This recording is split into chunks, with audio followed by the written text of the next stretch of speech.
तरला बहन, जय जिनेन्द्र।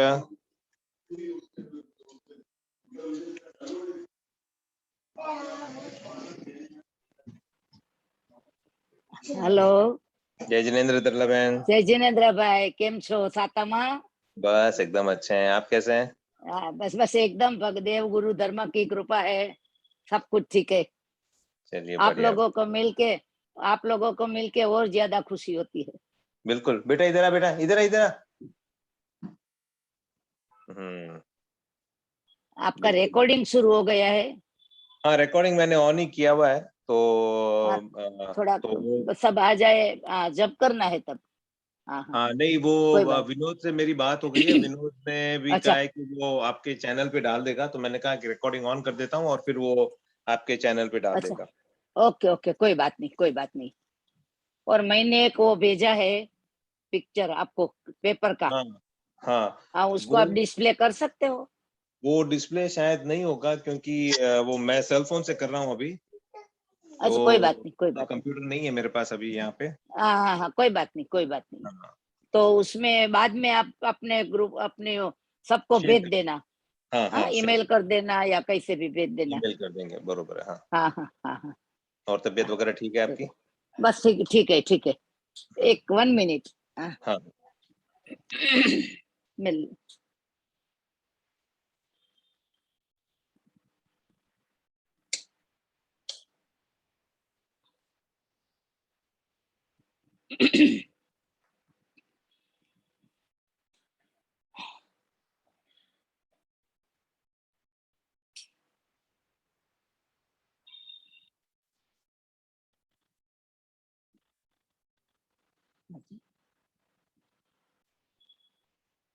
इसमें मन लगा रहेगा। यस। एक आत्म भाव लोकालोक से भी प्यारा है। एक आत्म भाव लोकालोक से भी प्यारा है। उसी से हर उजाला है। एक आत्म भाव राग बंधन है, वीतराग मुक्ति है। तो संयम मोक्ष मार्ग है, राग बंधन है, वीतराग मुक्ति है, तो संयम मोक्ष मार्ग है। बंधनों को तोड़, बंधनों को तोड़, हमें मोक्ष में ही जाना है। बंधनों को तोड़, बंधनों को तोड़, हमें मोक्ष में ही जाना है। उसी से हर उजाला है। एक आत्म भाव, एक आत्म भाव लोकालोक से भी प्यारा है। एक आत्म भाव, ना मिले जड़ भाव, चेतन भाव तो हमारा है। उसी से हर उजाला है। एक आत्म भाव, एक आत्म भाव लोका लोक से भी प्यारा है। एक आत्म भाव। वेरी गुड भूपेश भाई, आपने तो शास्त्रों का पूरा सार बता दिया और इसी के ही जरिए हर एक आत्मा ने कल्याण किया है। इतनी सादी सीधी बात भी हमारे मन में अगर आ जाए तो कल्याण का मार्ग दूर नहीं रहेगा। बहुत बहुत धन्यवाद।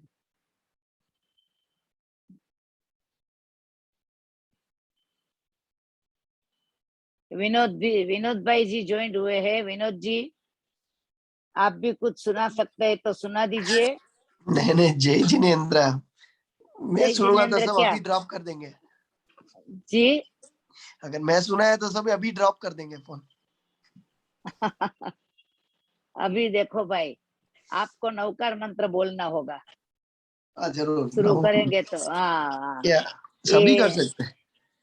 सभी कर सकते हैं, लेकिन हाँ। भूपेश भाई, मुझे कहते हुए खुशी होती है कि विनोद भाई ने इन दिनों में, जब हमारा शुरू में ऑनलाइन स्वाध्याय चलता था, तब कई सेंटरों को ठीक से ऑर्गेनाइजेशन उसके पास नहीं था, तो विनोद भाई ने उसको बहुत मदद की है। और हर एक मेरे स्वाध्याय उसने रिकॉर्डिंग करके यूट्यूब में डालने का, और कहीं भी अटक गए तो कैसे उसको शुरू कर देने का, ये बहुत सा काम उन्होंने ये 2 साल में किया है। तो सही में हम विनोद जी की बहुत बहुत प्रशंसा कर सकते हैं, लेकिन इनको ये पसंद नहीं है। संक्षेप में इतना ही कहेंगे कि ये शासन प्रभावना में विनोद जी का बड़ा योगदान है। धन्य विनोद जी, आपने तो 8-8 उपवास होते हुए भी उसी वक्त ये दौर संभाला था, तो आपकी बहुत बहुत अनुमोदना है। और खास कर कि आज भी जैसे ये क्रिसमस के पहला वाला वीकेंड है, पीपल आर सो बिजी, लेकिन फिर यस भी यस मैंने यस। विनोद को मैसेज किया और इमीडिएटली विनोद का आया कि भाई sure I will join, I will pass it on to the team. So मुझे पता था कि वो जरूर आएगा। इतना शॉर्ट नोटिस में भी he is here, so that's real good. नहीं नहीं भूपेश भाई, आपने भी उसका परिचय मुझे दिया था, और उसके जरिए जब आपको पता चला कि यही विनोद है, तो आप बड़े खुश हुए थे। तो आप लोगों के जरिए ही, आप लोगों जैसे युवाओं की वजह से अपना शासन आगे ही आगे बढ़ेगा, और आपका योगदान तो हमेशा जैन समाज को याद रहेगा। तो अभी हम सोचते हैं विनोद भाई और भूपेश भाई कि जितने लोग आएंगे वो जुड़ते जाएंगे, वरना अपने सब्जेक्ट को हम पूरा नहीं कर पाएंगे 1 घंटे में। और विनोद भाई, इसको आप यूट्यूब में डालने वाले हैं? हाँ, डाल देंगे। अच्छा, तो अभी जिसको पीछे से सुनना होगा वो भी सुन सकते हैं। तो भूपेश भाई, हम शुरू करते हैं। हाँ हाँ तरलवन प्लीज। हाँ, चलो अभी हम शुरू करते हैं। ज्ञानी कहते हैं कि स्वाध्याय करना ये भी अपने बड़े पुण्य से योग मिलता है, और स्वाध्याय का योग मिलने पर भी इसमें हम जुड़ न पाए तो उसमें हमारे अंतराय कर्म का भी योग रहता है। तो जैसे जैसे अंतराय कर्म टूटते जाएंगे, पुरुषार्थ बढ़ेगा और क्षयोप संभाव बढ़ेगा, तब तब स्वाध्याय के भाव में जोर आएगा। तो सर्वप्रथम नमस्कार महामंत्र से शुरू करते हैं। और आज हमारे विनोद भाई जो यहाँ गेस्ट के रूप में है, उनको हम प्रेरित करेंगे कि आप नमस्कार महामंत्र बोल के भूपेश भाई का जो भजन था, जो स्तवन था, बहुत भावपूर्ण रहा था। और आप अभी नवकार मंत्र से शुरू कर दीजिए। जय जिनेन्द्र। जय नमो जिनेन्द्र। हरियंतानम, नमो सेत्थानम, नमो आयरियानम, नमो उवख्यायानम, नमो लोये सवसाहुनम, नमो ईशो हरियं ऐसो पंच नमोकारो नमोकारो सव सर्वपावपनाशनो पापणासनो मंगलाणं मंगलानं च सर्वेसिं सर्वेसिं पदमं परमं मंगलम। मंगल। जी बहुत जी। अच्छा, बहुत अच्छा। ये नमस्कार सूत्र है, जिसको जैन समाज में हम नमस्कार महामंत्र के नाम से भी जानते हैं। ऐसे नमस्कार महामंत्र के उच्चारण से, उसको पढ़ने से, उनका स्मरण मात्र करने से हमारे आत्मा को कल्याण का मार्ग आसान हो जाता है।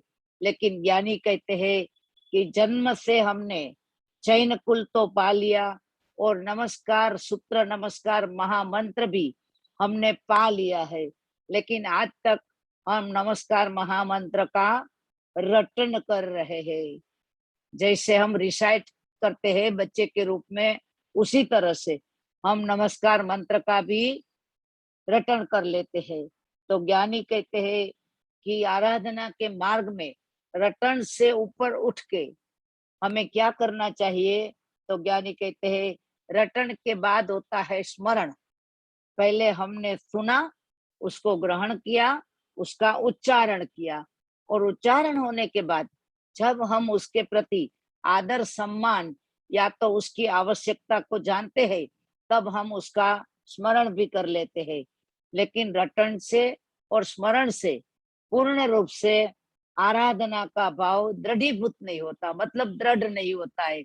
जब हम नमस्कार महामंत्र का आराधन करेंगे, तब ज्ञानी कहते हैं ये नमस्कार महामंत्र में जो 5 पद का प्रतिष्ठान किया है, 5 पद को प्रतिष्ठित किया है, उसी 5 पद में आने के लिए हमें मार्ग मिलेगा।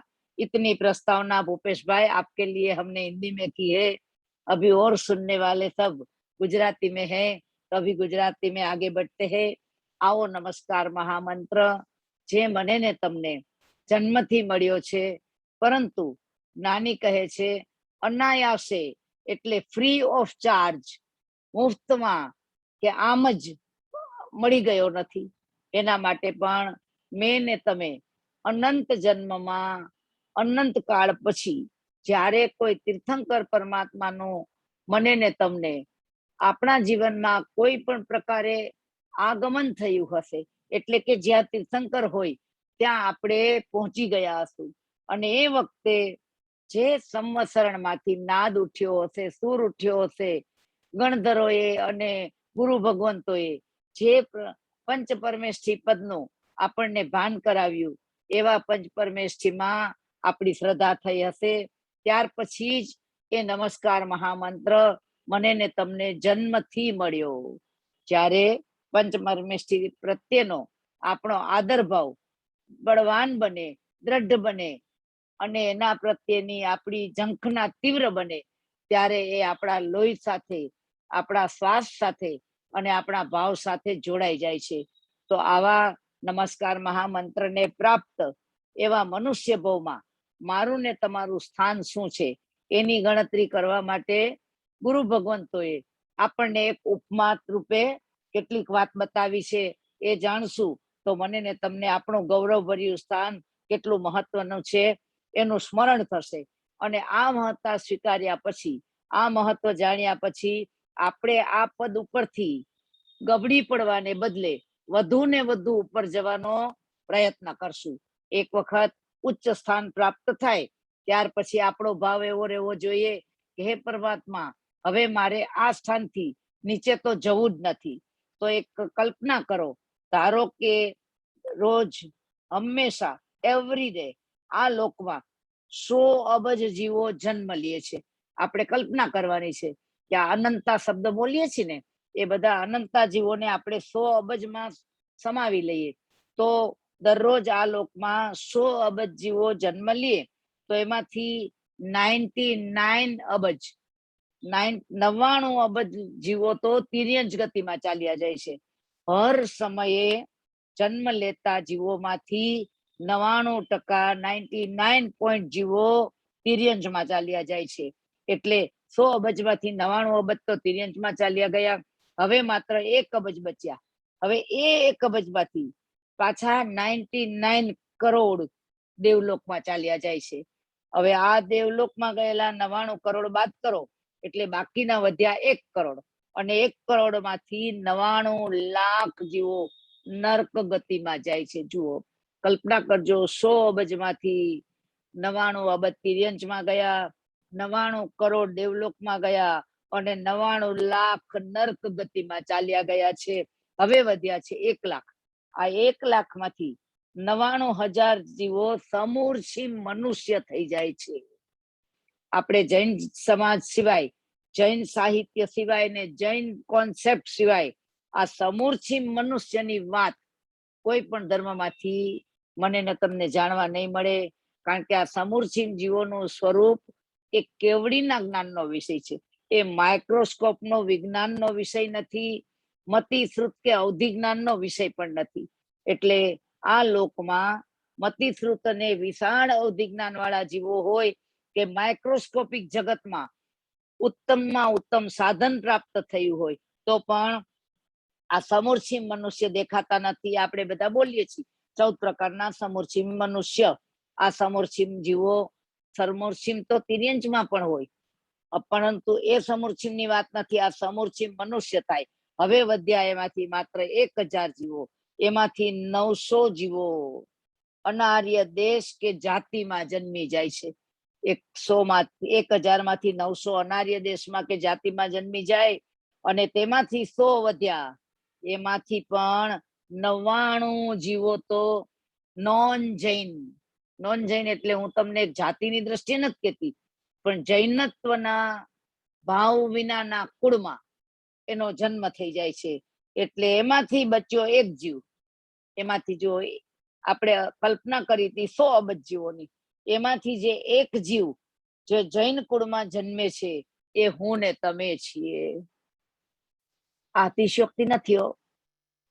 અનંતા જીવમાંથી અનંતમય ભાગે, ને અનંતમાં ભાગમાંથી પણ 1 જીવ જો આપણે બની શકતા હોય તો આપણે કેટલી મજલ કાપી લીધી છે. મેં ને તમે અનાદિ અનંત સંસારમાં ભટકતા ભટકતા અનંતો કાળ વ્યતીત કરી નાખ્યો છે.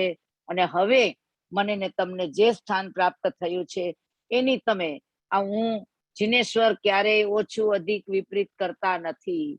એમને જૈન ધર્મનો પ્રચાર કરવો નહોતો, એમને પોતાના પદની કોઈ પ્રતિષ્ઠા કરવી નહોતી. એકમાત્ર તીર્થંકર નામ ગોત્રના ઉદયે સવી જીવી કરું શાસન રસી, એવા ઉત્કૃષ્ટ ભાવ વડે એકાંત કરુણાની દ્રષ્ટિએ એમણે જગતને જે માર્ગ બતાવ્યો એ કેવલ દર્શન હતું, કેવલ જ્ઞાન હતું, અને વિતરાગપણે, ઇમ્યુનપણે એમણે આ જગતને આ ભાવ બતાવ્યો છે. એટલે જૈન ધર્મની વિશેષતા બતાવવા માટે કે સ્થાપના કરવા માટે કે સંપ્રદાયની ભાવના માટે નથી કીધી, પણ કેવડીના જ્ઞાનમાં દેખાયેલો આ જે ભાવ છે એ ભાવ અતિ આપણા માટે સ્પષ્ટ છે અને સ્વીકાર્ય છે. એટલા માટે કે એ કોઈ પણ પ્રકારના પૂર્વગ્રહ વિના, અતિશયોક્તિ વિના, અન્યોક્તિ વિના કે કોઈ પણ પ્રકારની સ્થાપના વિનાનો છે. તો આવા માર્ગને જો મેં ને તમે સ્વીકાર્યો હોય તો જ્ઞાની કહે છે કે આવો મારો ને તમારો જન્મ એની મહત્તા શા માટે છે. ત્યારે જ્ઞાની આપણને સમજાવે છે કે પંચ પરમેષ્ઠીમાં બિરાજિત આ અરિહંત પરમાત્મા જે ચરમ શાસનપતિ પરમાત્મા મહાવીર સ્વામી આદિ અનંત તીર્થંકરો થઈ ગયા છે. એમાં મારા ને તમારા અનંત ઉપકારી એવા પરમાત્મા મહાવીર સ્વામી આદિના ચરણોમાં કોટી કોટી ભાવવંદન. અને એમના વડે મને ને તમને આ જ્ઞાન જેણે આપ્યું છે એ ગુરુવર્યોના ચરણોમાં પણ કોટી કોટી ભાવવંદન. પરમ પિતા ચરમ શાસનપતિ સર્વજ્ઞ વિતરાગ એવા પરમાત્મા મહાવીર સ્વામી અને આજ સુધી થઈ ગયેલા અનંતે અનંત જ્ઞાનીઓ આ જગતના જીવોને આદિ વ્યાધિ અને ઉપાધિ રૂપ જે ત્રિવિધના તાપથી આ સંસાર સળગી રહ્યો છે, તમે ને મેં અનુભવ કર્યો છેલ્લા 2 વર્ષ આપણા આખી ઉંમરના. જો અમારી ઉંમરમાં પણ અમે આવો પેનિક, આવો પેન્ડેમિક અને આવો કપરો કાળ નહોતો જોયો કે નહોતો જાણ્યો. તો તમે તો ન જોયો એ સ્વાભાવિક છે. એવા કાળમાંથી આપણે પસાર થઈ ગયા. એ વખતે આપણને સ્મશાન વૈરાગ્ય જેવો વૈરાગ્ય પણ આવ્યો હશે કે અરે રે, કોને ખબર છે કાલ સવારે આપણને આ વાયરસ લાગી તો નહીં જાય. આપણે હજુ પણ અત્યારે પણ આ પૃથ્વી ઉપર એ આ જ વાયરસના કારણે રોજે રોજ સેંકડો ને સેંકડો જીવો મૃત્યુ પામી રહ્યા છે. આવા અસ્થિર અને જેમાં કોઈ સલામતીનું સ્થાન જ નથી એવા સંસારમાં હું ને તમે જીવી રહ્યા છીએ. એવા વખતે જ્ઞાની મને ને તમને બતાવે છે કે આ મનુષ્ય ભવની મહત્તા સ્વીકારીને આવા આદિ વ્યાધિ ને ઉપાધિના તમામ અંતરાયોને દૂર કરનારો એવો વિતરાગનો માર્ગ મારા ને તમારા આત્માના કલ્યાણ માટે છે. એટલે આદિ વ્યાધિ અને ઉપાધિમાંથી મુક્ત થઈને એકાંત સમાધિ રૂપ મુક્તિના માર્ગમાં, મોક્ષના માર્ગમાં, કલ્યાણના માર્ગમાં જો પ્રવેશ કરવો હોય તો આપણે કઈ રીતે કરવો એનો માર્ગ જ પરમાત્માએ બતાવી ગયા છે, બતાવી રહ્યા છે અને ભાવિમાં પણ બતાવશે. તો હવે આપણે મૂળ વિષય ઉપર આવીએ તો આપણે જે વાત કરવી છે એ વાત એ છે કે આ સંસારમાં સર્વ જીવો જૈન કુળમાં જન્મ્યા હોય અને સામાન્ય રીતે થોડો ઘણો પણ અભ્યાસ કર્યો હોય અને જૈન કુળમાં ન પણ જન્મ્યા હોય અને આત્માર્થી હોય અથવા તો આર્યતાના લક્ષણ હોય એવા કોઈ પણ જીવને જો પૂછવામાં આવે કે તારી એકમાત્ર ઈચ્છા હોય તો શું છે, અને એવો જીવ કહેશે કે હવે તો આ આદિ વ્યાધિ ને ઉપાધિના આ ચક્રાવામાંથી છૂટી જવું છે, એટલે કે સમાધિનો સુખ જોઈએ છીએ. તો આને માટે મુક્તિ કહો, મોક્ષ કહો કે સિદ્ધ ગતિ કહો, જે શબ્દ વાપરો એ સ્થાનમાં ગયા વિના આવું સ્થાન આપણે પ્રાપ્ત કરવાના નથી. તો આ સિદ્ધ ગતિમાં જવા માટે એટલે આપણે વ્યવહાર ભાષામાં જેને કહીએ છીએ કે મોક્ષમાં જવું છે, તો આ મોક્ષમાં જવા માટે જ્ઞાનીએ આપણને જે ભાવ બતાવ્યા છે એ ભાવમાં આપણા માટે તો એક વ્યવહારિક રીતે આપણે બધા જાણીએ છીએ કે કોઈ પણ આત્મા સમ્યક દર્શન પ્રાપ્ત થાય પછી એને અર્ધ પૂતગલ પરાવર્ત કાળમાં મોક્ષ થઈ જાય. પણ જ્ઞાની કે છે એ તો ઉત્કૃષ્ટ કાળ બતાવ્યો. ઉત્કૃષ્ટ કાળ એટલે સમ્યક દર્શનની પ્રાપ્તિ પછી વધુમાં વધુ જીવાત્મા અર્ધ પૂતગલ પરાવર્ત કાળે મોક્ષમાં જાય છે. પણ જ્ઞાનીએ આટલું જ કહીને માત્ર આપણને આ એક જ વસ્તુ છે એવી વાત નથી કરી, પરંતુ જો આત્મા પુરુષાર્થ કરે, જો આત્મા ધારે તો એક જ ભવમાં સમ્યક દર્શન પ્રાપ્ત થાય અને એ જ ભવમાં એ મોક્ષમાં જઈ શકે. પરંતુ એવા દાખલા અપવાદ રૂપે હોય છે.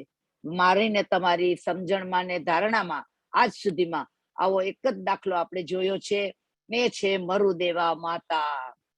એ બધા એક્સેપ્શન કહેવાય.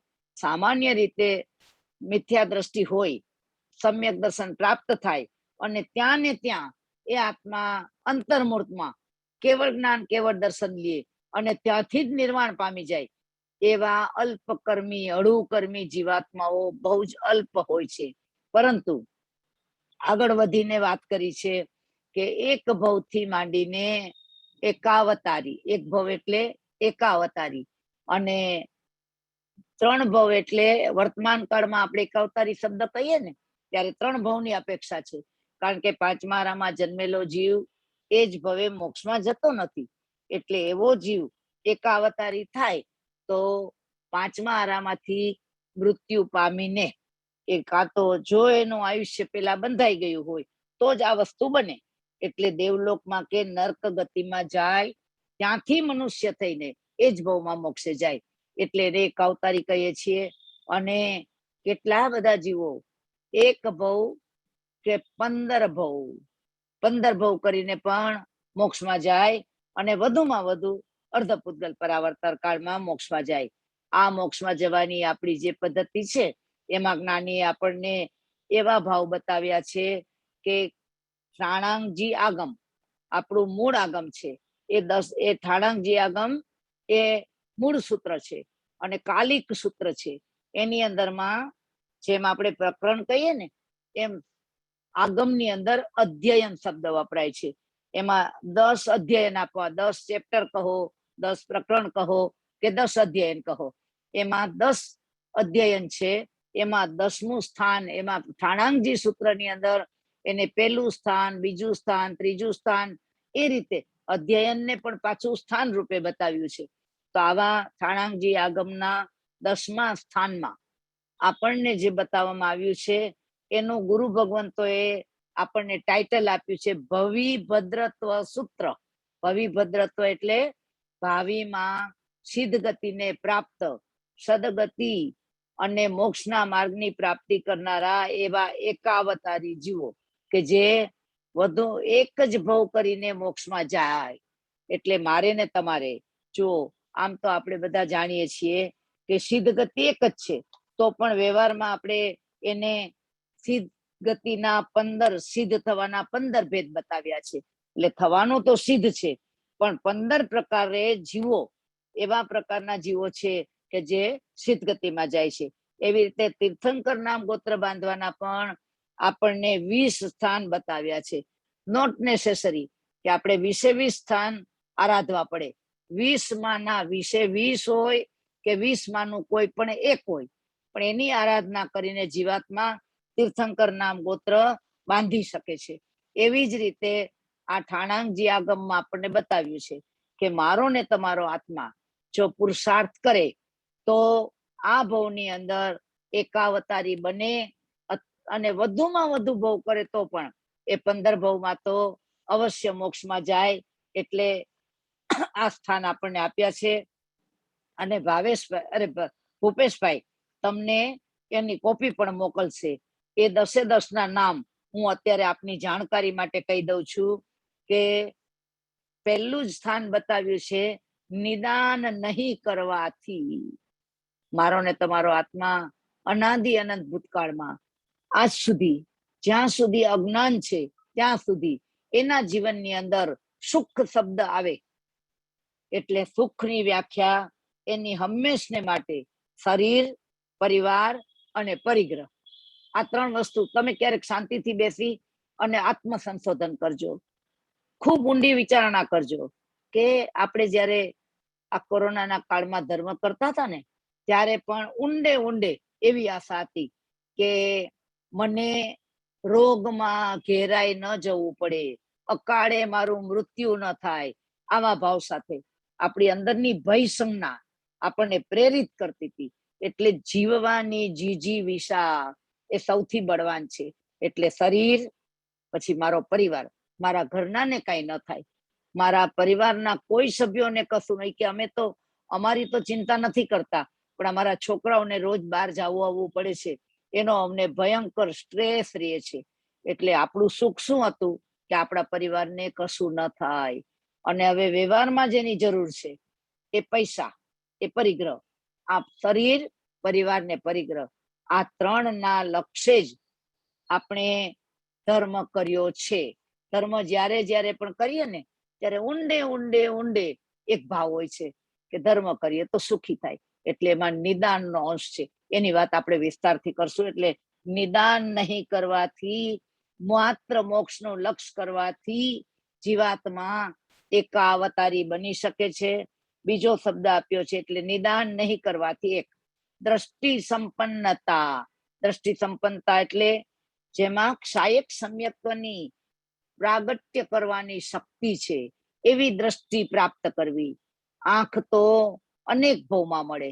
આપણે પંચેન્દ્રિય થાય એ પેલા ચૌરેન્દ્રિય સુધીમાં આપણને આંખ મળી જાય છે. તો જ્ઞાની આપણને કે છે આંખ તો મળે પણ દ્રષ્ટિ નથી મળતી. એટલે આવું સમ્યક દર્શન અને સમ્યક જ્ઞાનની પ્રાપ્તિ રૂપ દ્રષ્ટિ સંપન્ન બનીએ એટલે ક્ષાયક સંકિતને પ્રાપ્ત કરીએ તો આપણે એક જ ભવમાં મોક્ષે જઈ શકીએ છીએ. ત્યાર પછી ત્રીજું છે યોગ વાહિતા. યોગ વાહિતા એટલે મન વચન કાયા, એ ત્રણ વડે મેં ને તમે અનંત સંસાર વધાર્યો છે. એ જ મન વચન કાયાના યોગને એ રીતે વહન કરીએ કે જેમાં આપણા અનંતા સંસારના મૂળિયા કપાઈ જાય. ત્યાર પછી ચોથો ભાવ છે એ ક્ષમાશ્રમણતા છે. એટલે જીન શાસનમાં આપણે પર્વાધિરાજ પર્વને તો ક્ષમા પર્વ જ ઉજવીએ છીએ. તો આ ક્ષમાશ્રમણતા જે સાધુ માટે વપરાયેલો શબ્દ છે કે સાધુનું સર્વોત્કૃષ્ટ લક્ષણ કોઈ હોય તો ઈચ્છામી ખમા સમણો. આપણે બોલીએ છીએ ને ઉત્કૃષ્ટિ વંદનામાં હે ક્ષમા શ્રમણ. તો જ્યારે શ્રામણીય પ્રાગટ થાય ત્યારે ક્ષમા ગુણ આવે છે. એટલે ઉત્કૃષ્ટિ ક્ષમા પ્રાપ્ત કરનારો જીવાત્મા એ જ ભવે મોક્ષમાં જાય. અને પાંચમું છે જીતેન્દ્રિયતાથી. જીતેન્દ્રિયતા એટલે તમે બધા જાણો છો, આ બહુ જાણીતી વાત છે. એટલે એનો વિસ્તાર આપણે પછી કરશું કે પાંચે ઇન્દ્રિયો પર વિજય પ્રાપ્ત કરવો. એગે જીએ જીયા પંચ. ભગવાને કીધું છે તું એક આત્માને જીતી લે, એક મનને જીતી લે તો તારી પાંચે ઇન્દ્રિયો જીતાઈ જશે. અને આવા જીતેન્દ્રિય બન્યા વિના કોઈ પણ આત્મા વિતરાગપણાને પ્રગટ કરતું નથી. તો પાંચ ઇન્દ્રિયો ઉપર જ્યારે સંપૂર્ણ કાબુ થાય એવો આત્મા એક જ ભવમાં મોક્ષે જઈ શકે છે. અને ત્યાર પછી છઠ્ઠો શબ્દ છે રુજુતા. રુજુતા એટલે સરળતા. મન વચન કાયાની સરળતા એ કલ્યાણના માર્ગની પહેલી શરત છે. તપ જપ ત્યાગ આ બધા બાહ્ય લક્ષણ છે. પણ જ્ઞાનીના જ્ઞાનમાં તો દેખાણું છે કે જે આત્મા સરળ બને છે એ આત્મા એકાવતારી બનીને એ જ ભવમાં, જો પાંચમારો ન હોત ને તો આપણે એ જ ભવમાં મોક્ષ કેત. પણ આ પાંચમારો છે એટલે આપણે એકાવતારી શબ્દ વાપરીએ છીએ, કારણ કે અહીંથી સીધું આ જ ભવમાં મોક્ષે ન જવાય. એટલે રુજુતા મન વચન કાયાની. અપાર્શ્વસ્થતા. આ પાર્શ્વસ્થ શબ્દ એ જીન શાસનનો એક વિશેષ શબ્દ છે. અને પાર્શ્વસ્થા એટલે પાસત્થા. પાસત્થા એટલે પડવાઈ થઈ ગયેલા, જેણે જીન માર્ગમાં ઊંચાઈને પ્રાપ્ત કરી હતી પણ ગબડતા ગબડતા ખીણમાં આવવાની તૈયારી કરે એવા પાર્શ્વસ્થ. એટલે ચારિત્ર પાલનની દ્રઢતા વિલાના એવા પાર્શ્વસ્થ. પણ અપાર્શ્વસ્થ એટલે ચારિત્ર પાલનમાં જે દ્રઢ રહ્યા છે એવા આત્મા પણ એક જ ભવમાં મોક્ષે જઈ શકે છે. અને સુશ્રામણ્યતા. સુશ્રામણ્યતા આઠમો બોલ છે કે જેમાં શ્રમણ વિધિનું પાલન યથાવિધ પરમાત્માએ બતાવ્યું છે તેવું જમ જીણે પવેયમ. જીનેશ્વર પરમાત્માએ જે પ્રકાશ્યું છે એવી શ્રમણતા. શ્રાવક ધર્મ હોય કે સાધુ ધર્મ, બંને એક મિની શ્રમણ કહેવાય. શ્રાવકને શું કહેવાય? આપણે કહીએ ને કે એના દેશ વ્રત છે, અણુવ્રત છે, અને સાધુના સર્વ વ્રત છે એટલે સર્વ વિરતિ છે. એવી સુશ્રામણ્યતાથી ધર્મનું પાલન કરનારો એક જ ભવમાં મોક્ષે જઈ શકે છે. પ્રવચન વત્સલતા.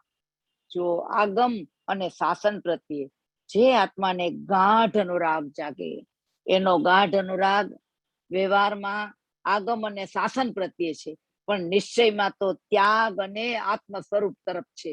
એવો આત્મા પણ આવા સામાન્ય દેખાતા એવા ભાવ વડે પણ એક જ ભવમાં મોક્ષે જઈ શકે છે. અને ત્યાર પછીનો શબ્દ છે પ્રવચન ઉદ્ભાવનતા. એટલે શાસન પ્રભાવક બનવું. જ્યારે આત્મા શાસન પ્રભાવક બને છે ત્યારે એની અનંતી કર્મ નિર્જરા થાય છે. અને એક જ ભવમાં કર્મના ભૂકા થઈ અને આત્મા કલ્યાણને માર્ગે ચડે છે. જો આ આપણે સંક્ષેપમાં વાત કરી. હવે આના ઉપર આપણે વિસ્તારપૂર્વક જવું છે કે હું ને તમે આ ભવમાં એક ભવ એવો પુરુષાર્થ કરી લઈએ કે મારા ને તમારા ભાવ ઘટતા ઘટતા ઘટતા માત્ર ત્રીજે ભવે એટલે કે એક અવતારી જ કહેવાય. આ ભવમાં એવું કામ કરીએ, એવું કાર્ય કરીએ કે જેથી કરીને વચ્ચેનો એક ભવ આવે એ જ આપણે સંસારમાં પાર કરવો પડે. એના પછીનો ભવ તો અવશ્ય મનુષ્યનો આવે અને આપણે શીઘ્ર આરાધના કરીને કલ્યાણના માર્ગે ચાલ્યા જઈએ. એટલે આ 10 ભાવોની આરાધના કરીને જીવ એકાવતારી બની, અલ્પભવી બની શીઘ્ર મોક્ષ ગતિને પ્રાપ્ત કરે છે. આ 10 ભાવો પરસ્પર તો ગૂંથાયેલા જ છે, માત્ર મુખ્યતા આપણે એકને આપી અને એક એક ભાવનો આપણે વિસ્તાર કરીને દરેકની પ્રકૃતિ, દરેકના ભૂતકાળના કર્મનો જથ્થો અને વર્તમાન સંયોગો એ જુદા જુદા હોવાથી અનેકાંતવાદી પરમાત્માએ આવા 10 પ્રકાર આપણને બતાવ્યા છે. તો મુખ્યતાએ કોઈ એક ભાવ આવે ત્યારે ગૌણતાએ એમાં 10 ભાવ તો સમાયેલા જ હોય. એટલે ટૂંકમાં કેવું હોય તો મોક્ષ મારી હથેળીમાં. જ્ઞાની આપણને કે છે મોક્ષ તારી હથેળીમાં છે, આજે જ છે. કાળને કન્ડેન્સ કરી શકાય છે, કાળને આપણે ટૂંકાવી શકીએ છીએ. તો આવા મોક્ષ મારી હથેળીમાં એવું કેનારા સાધકોએ આપણા માટે વાત કરી છે કે અનંતનો ક્ષય કરાવે અને અંતનો લાભ કરાવે, મોક્ષનો યોગ કરાવે, 10 પગલા માનવ ભવના. 10 ઠાણેહિમ જીવા આગમે સી બદ્ધતાએ કમમ પગરેંતી. કલ્યાણકારી ભદ્ર કર્મ ઉપાર્જન કરાવનાર, એકાવતારી અથવા અલ્પભવી બનાવનાર આ ઠાણાંગજી આગમના ભાવો હું ને તમે જેટલા આત્મસાત કરશું એટલા કલ્યાણના માર્ગમાં આપણે આગળ વધી શકશું. તો જ્ઞાની મને ને તમને કહે છે કે જીવનની અંદર આપણને જ્યારે પૂછવામાં આવે કે તારે જલ્દીથી મોક્ષ જોતો હોય તો આપણે શું કરવું છે, ત્યારે આપણે બધા જ બોલીએ છીએ કે કરેલા કર્મ તો ભોગવ્યા વિના છૂટકો નથી. વાત સાચી છે, પણ યાદ રાખજો જીન શાસન કર્મમાં માને છે એ કર્મને માનનાર છે પણ કર્મવાદી નથી. કર્મવાદી શું કહે, બધી જવાબદારી કર્મ ઉપર છોડી દે કે કર્મ આટલા હોય પછી આપણે શું કરી શકીએ. નાની કે કર્મ આટલા બાંધનારો તું છો અને આટલા જ કર્મની નિર્જરા કરનારો પણ તું છો. એટલે તારે પુરુષાર્થ ઉપર ડિપેન્ડ થવાનું છે, કર્મ ઉપર ડિપેન્ડ નથી થવાનું. જો આત્મા પુરુષાર્થ કરે ને તો જ્ઞાની આપણને કર્મવાદ નહીં પણ કર્મની આખી થિયરી સમજાવે છે. એટલે કર્મને સર્વસત્તાધીશ ન માનતા આત્માને સર્વસત્તાધીશ માની અને કર્મ ઉપર ઉપક્રમ કઈ રીતે કરવો એનો માર્ગ આપણને આ 10 બોલની અંદર બતાવવામાં આવ્યો છે. એટલે જો વિચાર કરજો, કર્મને માનનારા પરમાત્મા આપણને સમજાવે છે કે મોક્ષમાં જવું એ ઉત્તમ વાત છે, પણ એની અનેકાંતવાદે લક્ષ્ય એક જ હોવા છતાં પણ તારે કર્મના આખા વિભાગ કરવા પડશે. તો કર્મની થિયરી તમે બધા જાણો છો કે કર્મ તે જ ભોગવવા પડે છે, બાંધ્યા હોય એ નથી ભોગવવા પડતા, પણ જેની નિર્જરા નથી કરી એ જ કર્મ ભોગવવા પડે છે.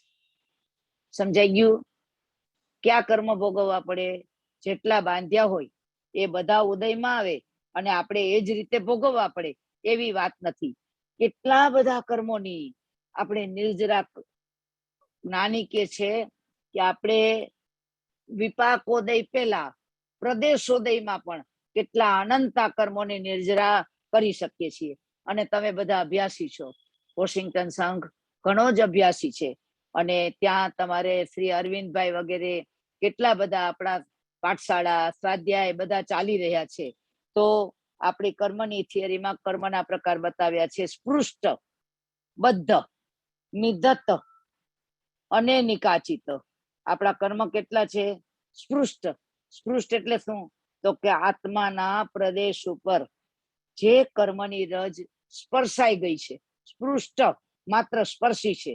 જો સ્પર્શવા માત્રથી કર્મ ચોંટી નથી જતા, એ સ્પર્શે છે, પણ એ કર્મનો સ્પર્શ થતાની સાથે આત્મા જો એ વખતે જાગૃત હોય અને એમાં અલિપ્ત રહીએ, એનો ઉપયોગ એમાં જોડે નહીં, તો એ વખતે કર્મ બદ્ધ બનતું નથી. એટલે કર્મ બંધાવવા માટે આત્માના પ્રદેશ ઉપર જે રજ લાગી, જે કર્મ પૂતગલ લાગ્યા, એ કર્મ પૂતગલને ખંખેરી નાખવાનો અધિકાર સહેલામાં સહેલો છે. જેને માટે આપણે શબ્દ વાપરીએ છીએ કે માત્ર મિચ્છામી દુક્કડમ. એક દુર્ભાવ આવ્યો, દુર્વિચાર આવ્યો, સંજ્ઞાને વશ બન્યા, વિષય કસાયને વશ બન્યા, એ જ પડે આત્મભાન, આત્મ જાગૃતિ. અરે આ હું શું કરું છું, આ હું શું કરું છું, અને ત્યાં અટકી ગયા. એ જ વખતે આ માત્ર સ્પર્શાયેલું કર્મ નિર્જરી જાય છે. ભગવાને આપણને આટલા સુંદર માર્ગ બતાવે, પણ આપણે તો મિચ્છામી દુક્કડમ કેવા તૈયાર નથી. મિથ્યા મે દુષ્કૃતમ, ના મારું કર્મ દુષ્કૃત છે જ નહીં. મેં જે કર્યું it was right, I was right.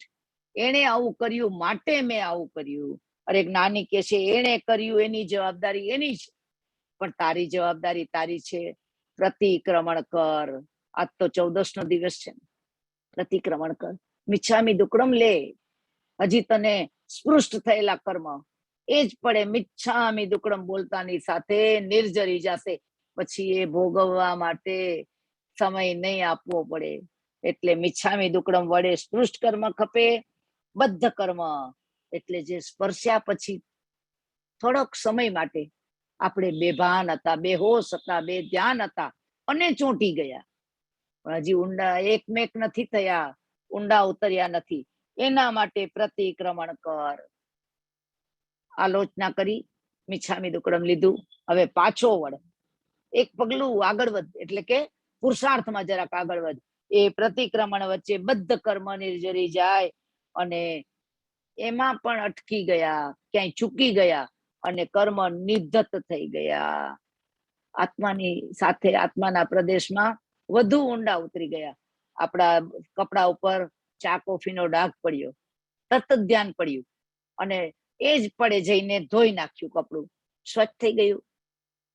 જરા મોડું થયું હતું, પછી કોઈએ ધ્યાન દોર્યું, અરે આ તમારા કપડા ઉપર શું છે, અને આપણે દોડ્યા જઈને થોડો સાબુ લીધો અથવા તો એને ઇરેઝ કરવાનું કોઈ પણ સાધન લીધું અને ધોઈ નાખ્યું, સાફ થઈ ગયું. એટલે સ્પૃષ્ટતા, બદ્ધતા, હવે નિધત હતા. ઘરે ગયા પછી 2 દિવસ પછી ધ્યાન પડ્યું, તાણાવાણામાં રંગ લાગી ગયો હતો. એના માટે પણ પ્રોસેસ થાય છે, લોન્ડ્રીમાં થાય છે પ્રોસેસ, આપણે પાસે પણ કેમિકલ થી થાય છે. એમ જ્ઞાનીએ મને ને તમને 12 પ્રકારના તપ બતાવીને આ નિધત કર્મ છોડવાનો માર્ગ બતાવ્યો છે. એટલે આટલા સુધી તો કર્મ આપણે એક ભવમાં પણ ખતમ કરીશ. આ એકાવતારી થવાની પ્રોસેસ છે કે જે કર્મ લાગે એને તું પેલા તો આલોચના કરી લે, મિચ્છામી દુક્કડમ લઈ લે, પ્રતિક્રમણ કરી લે, અને એમાંથી પણ આગળ વધી ગયું છે કર્મ, તો હવે તપશ્ચર્યામાં આગળ વધી જા. 12 પ્રકારના તપ છે, એમાં આગળ વધ્યા પછી જે નિકાચિત કર્મ છે એ માત્ર ભોગવવા પડે છે. તો આ નિકાચિત કર્મ તો કેટલા ઓછા છે. ભગવાને 12.5 વર્ષમાં ખતમ કર્યા. કેટલાક આત્મા હોય તો 2 ઘડીમાં પૂરા કર્યા છે. એટલે મહાવીરના માર્ગમાં મારે ને તમારે ધ્યેય નક્કી કરવું પડશે કે હવે આપણે શું કરવું છે ને ક્યાં જવું છે. તો જ્ઞાની બતાવે છે કે કોઈ સાહસિક હોય અને કેડી બનાવે, તો એ કેડી ઉપર આપણને ખબર છે કે રસ્તામાં રેસ્ટ એરિયા ન આવે, કોઈ રેસ્ટોરન્ટ ન આવે, આપણને કોઈ પણ પ્રકારની સાધન સામગ્રી પ્રાપ્ત ન થાય અને આપણે સતત પ્રવાસ કરવો પડે, પણ એવી કેડી બનાવીને જલ્દી પહોંચી શકાય છે. તો કેટલા આત્માઓ એકાવતારી બન્યા, એને આવી કેડી કંડારી છે. જો આપણે પ્રવાસને, માર્ગને અને સફરને જ આનંદ માણવો હોય તો આપણો અનંતો કાળ બાકી છે. પણ હવે તો નક્કી જ કર્યું છે કે મુકામે પહોંચવું છે. તો જ્ઞાની કહે છે જે મંજિલને ઈચ્છે છે તે કપરો રસ્તો લઈને, કેડી કંડારીને, ભલે દુર્ગમ હોય તો પણ એમાંથી પાર થઈને એક અવતારી બની શકે છે. એટલે આપણે મંજિલ જોઈએ છીએ કે માર્ગે જ રહેવું છે? આપણે મંજિલ જોઈએ છીએ. માર્ગ તો અનંત કાળથી આપણે ગૂંચવાયેલા 8વીમાં ખોટે રસ્તે ચડી ગયેલા માર્ગે રહ્યા છીએ. તો તીર્થંકરોએ મને તમને આવો માર્ગ બતાવ્યો છે. તો 3 રસ્તા બતાવ્યા આપણે કે સમ્યક દર્શન પામ્યા પછી અંતર્મૂર્તમાં મોક્ષે જવું, મરુદેવા માતાની જેમ એમ અપવાદ છે, પણ સમ્યક દર્શન પ્રાપ્ત પછી એક અવતારી બનાય. વર્તમાન કાળમાં આપણા આગમની અંદર આપણને જેના દ્રષ્ટાંત આપ્યા છે એવા શ્રાવક અને સાધુ, માત્ર સાધુ જ એક અવતારી બની શકે એવું નથી કીધું. પરમાત્મા એ તો શ્રાવકોના એટલા ગુણગાન કર્યા છે. આપણે જાણીએ છીએ કે પ્રદેશી રાજા અને આનંદ શ્રાવક યુવાન વયમાં નહીં, મધ્ય વયમાં નહીં, છેલ્લી વયમાં ભગવાન મળ્યા અને જ્યારે ભગવાનનો ઉપદેશ જાણ્યો, સાંભળ્યો અને માન્યો, એ જ વખતે ઉભા થઈ ગયા હતા. એસમ અઠ્ઠે એસમ પરમ અઠ્ઠે સેસમ અનઠ્ઠે. હે ભગવાન, આપ કહો છો તે જ અર્થ છે, એ જ વસ્તુ સમર્થ છે, બાકી બધું અનર્થ છે. અને એને શ્રાવક વ્રત અંગીકાર. જુઓ, શ્રાવક વ્રતની તાકાત પણ જુઓ. 14 વર્ષની આરાધના કરી, 14 વર્ષ શ્રાવક પણ ઉપાડ્યું. આ શ્રાવક પણ તો ઓબ્જેક્ટ છે, પણ અંદરમાં એક જ ઝંખના હતી, મોક્ષ માર્ગની તલપ હતી. મોક્ષ માર્ગની એને જે ઝંખના હતી એના કારણે માત્ર 14 વર્ષના શ્રાવકપણાને પામેલા આવા આનંદ શ્રાવક આદિ શ્રાવકો એકાવતારી બની ગયા છે. રાજા પ્રદેશી જેવા પણ હત્યારા હતા, ક્રૂર હતા, જેને ધિકાર ધિકાર ધિકાર શબ્દ પણ ઓછો પડે એવા નરાધમ હતા. એવા આત્માઓએ પણ એકાવતારીની પદવી પ્રાપ્ત કરી લીધી અને સૂર્યાભ વિમાનના વૈમાનિક દેવલોકમાં બેસીને અત્યારે ઇન્દ્રપણે આરાધનાના ભાવમાં મનુષ્ય ભવની રાહ જોઈ રહ્યા છે. અને હવે મનુષ્ય ભવ જ્યારે પ્રાપ્ત થશે દેવભવ પછી, ત્યારે એક જ ભવમાં મોક્ષ પ્રાપ્ત કરી શકશે, કરી જશે. આ માર્ગ પરમાત્મા કે છે મારા ને તમારા હાથમાં છે. તો અને વધુમાં વધુ સમ્યક દર્શન પામ્યા પછી 15મા ભવે અનેક આત્માઓ મોક્ષમાં જવાના છે. એને માટે આપણને કહેવામાં આવ્યું છે કે અષ્ટ પ્રવચન માતા. અષ્ટ પ્રવચન એટલે 5 સમિતિ ને 3 ગુપ્તિ. આવી 5 સમિતિ ને 3 ગુપ્તિના માર્ગે જનારા આત્માઓ વધુમાં વધુ 15 ભવ કરે છે. એમાં એના 7 ભવ દેવલોકના અને 8 ભવ મનુષ્યના. વર્તમાનનો મનુષ્યનો ભવ, ત્યાંથી મરણ પામીને દેવલોકમાં જાય, દેવલોકમાંથી પાછા મનુષ્યમાં આવે. આવી રીતે 7 દેવના ને 7 ભવના મનુષ્યના, એટલે 14 થયા. અને 15મો જેવો મનુષ્યનો ભવ આવે એ ભવે આરાધના કરીને મોક્ષમાં જઈ શકાય છે.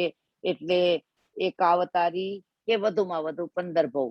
એવા માર્ગે જવા માટે પરમાત્માએ મને ને તમને આ માર્ગદર્શન કર્યું છે. આપણે સૌ આ 10 માંથી આપણી પ્રકૃતિને, આપણા સંયોગોને અને આપણી સમજણને અનુકૂળ કોઈ પણ માર્ગ લઈ લેશું તો જ્ઞાની આપણને બતાવે છે કે અવશ્ય આપણે પણ એક અવતારી બની શકશું. તો હવે સૌથી પહેલો શબ્દ આપણે જાણ્યો કે ભગવાને કીધું છે કે નિદાન નહીં કરવાથી જીવાત્મા એક અવતારી બની શકે છે. નિદાન શબ્દ તમે જાણો છો, આપણા માટે નવું નથી, કારણ કે દશાશ્રુત સ્કંધમાં એનું વિશાળ વર્ણન કરવામાં આવ્યું છે. લલિત વિસ્તરા ગ્રંથમાં પણ એનો સુંદર રીતે સમજણ આપવામાં આવી છે. આઉર પયનના નામના જે પયનના સૂત્ર છે એની અંદરમાં પણ દુર્ધ્યાનના પ્રકારમાં નિદાનને ખૂબ ઊંડાણથી સમજાવવામાં આવ્યું છે. આ નિદાન શું છે? જ્ઞાનીએ 3 જ શલ્ય બતાવ્યા છે. મોક્ષ માર્ગના 3 કાંટા: માયા શલ્ય, નિદાન શલ્ય અને મિથ્યા દર્શન શલ્ય. તો મિથ્યા દર્શન તો આપ જાણો છો, કે આપણે બધા જાણીએ છીએ કે અજ્ઞાન દશા, મોહ દશા, રાગ દ્વેષ ભરી દશા, એવી મિથ્યા દશા. એના જેટલું જ બળવાન આ નિદાન છે. આ નિદાન એ પણ અજ્ઞાનનો જ પ્રકાર છે. અને આમ જુઓ ને તો આ નિદાન એક વાયરસ જેવું છે. એક વાયરસ છે, જે બેક્ટેરિયા કયો કે વાયરસ કયો કે જમ્સ કયો, એના જેવું છે. એની જેમ જ એ વર્તે છે. માત્ર એક કણ પણ બચી જાય તો એ જીવ સાથે જોડાઈને જ રહે છે. અને હેરિડિટરી, વારસાગત જીન્સમાં એ ચાલ્યું આવે છે. એ મારા ને તમારા આત્મામાં આપણે પણ અનંત સંસારના આ પરિભ્રમણમાં 4 સંજ્ઞા, 4 કષાય અને 5 ઇન્દ્રિયોના વિષય, આના એવા મોહમાં હતા કે એ આપણા અંદરમાં જમ્સ બનીને, વાયરસ બનીને કે બેક્ટેરિયા બનીને એવું તો અંદરમાં ઉતરી ગયું છે કે ગમે તે વાત કરીએ તો આપણા અંદરમાં સુખ સુખ ને સુખ એની જ ઝંખના. અને આ સુખ પણ કયું આપણે પહેલા જ સ્પષ્ટતા કરી દીધી છે કે પેલું સુખ તે જાતે નર્યા, બીજું સુખ તે કોઠીએ જાર, ત્રીજું સુખ તે સુલક્ષણા નાર અને ચોથું સુખ તે પુત્ર કુળવાન. એટલે કે શરીર, પરિવાર ને પરિગ્રહ. આવા લેસન ગોખી નાખ્યા છે. એ આજે નથી ગોખ્યા. એક નાનકડો કીડો પણ વિષ્ટામાં પડ્યો હોય, કાદવમાં પડ્યો હોય, ઉપરથી તડકો આવે, ઊંડો ઊંડો ઊંડો વિષ્ટામાં ઉતરતો જાય, કારણ કે એ સાતા ઈચ્છે છે. એમ મને ને તમને પણ સાતા ગમે છે, સગવડ ગમે છે, અનુકૂળતા ગમે છે, પ્રતિકૂળતા ગમતી નથી, કોઈ પણ પ્રકારનું કષ્ટ ગમતું નથી. એટલે આપણે દુઃખ સહિષ્ણુ નથી, કષ્ટ સહિષ્ણુ નથી અને મરણ સહિષ્ણુ નથી. નાની કે છે કે આ ત્રણ સ્વીકારવા પડશે. કષ્ટ સહિષ્ણુ બનવું પડશે, દુઃખ સહિષ્ણુ બનવું પડશે ને મૃત્યુ સહિષ્ણુ બનવું પડશે. એટલે નિષ્ણાત વૈદ મળે અને નિદાન કરે અને પછી આપણને ઔષધ આપે, કડક નિયમ વડે અનુપાન કરાવે, તો આ બીજ, આ જમ્સ કે આ વાયરસ એને આપણે ખતમ કરી શકીએ. પણ એનો એક અંશ પણ ન રહેવો જોઈએ. એમ મારા ને તમારા જીવનમાં પણ ધર્મકરણી ગમે એટલી કરીએ, સાધુ પણ હોય કે શ્રાવક પણ હોય, એ લીધા પછી પણ ઊંડે ઊંડે ઊંડે હજી એક જ વાત હોય કે મારું શરીર સાતાકારી હોય, મારો પરિવાર અનુકૂળ હોય અને મારો પરિગ્રહ પર્યાપ્ત હોય. જો આવી જ ભાવના આપણા જીવનની અંદર હશે તો જ્ઞાની આપણને કહે છે કે આપણે ક્યારેય પણ આ નિદાન શલ્યમાંથી મુક્ત નહીં થઈ શકીએ. એટલે આપણા ધર્મના પ્રત્યેક વ્યવહારની અંદર ક્યાંક ને ક્યાંક આવો કોક અંશ ઊંડે ઊંડે ઊંડે પોષણ પામી રહ્યો છે. એને શોધી કાઢીએ, એને ખેંચી કાઢીએ, એનું ઓપરેશન કરાવવાનું છે. જેમ કેન્સરનું ઓપરેશન કર્યા પછી કેમોથેરેપી આપે છે, એમ જ્ઞાની મને ને તમને કહે છે આ ભાવને એકવાર ઓપરેશન કરવું છે કે વિતરાગ પરમાત્મા કહી ગયા છે હવે મારા જીવનમાં આ ન જોઈએ. પણ આટલું ન જોઈએ કહેવાથી એ જશે નહીં. એના ઉપર કડક થેરેપી આપણે લેવી પડશે. અને આપણે જાણીએ છીએ કે આ નિદાન કેટલા પ્રકારના છે.